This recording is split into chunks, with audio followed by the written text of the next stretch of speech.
Welcome to Buy Spares. In this video we will show you how to replace a door seal on an Indesit washing machine. Important: before replacing a part in any electrical appliance, you must ensure that the appliance is first unplugged from the mains. On some models this can be done by removing the front panel. In this case we will show you how to remove it through the door opening. To help remove the door seal, remove the lid for greater access and visibility. This is done by undoing these two screws, and you should be able to lift it off. If it is stuck, give a firm thump on the front edge to release it. Remove the clamp band that holds the door seal in place and fold the seal into the drum.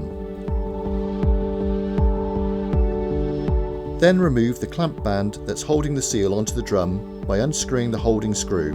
Then you can unclip the seal and pull it out. To help fit the new seal on the lip of the drum, lubricate the edge with washing up liquid and carefully push over the lip on the drum, making sure the seal is in the correct position to allow any water to drain through these holes.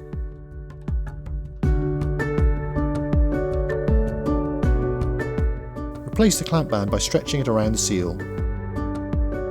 It may help if you can locate one end with a screwdriver fixed into the front weight when doing this. Replace the seal around the outside edge of the front panel. Replace the small clamp band into the groove around the edge of the seal. Once you have replaced all the panels, check that the seal is fitted correctly by making sure the door closes correctly. You should check for any leaks by running a rinse cycle before you start using the machine. For all the spares you need, visit www.buyspares.co.uk.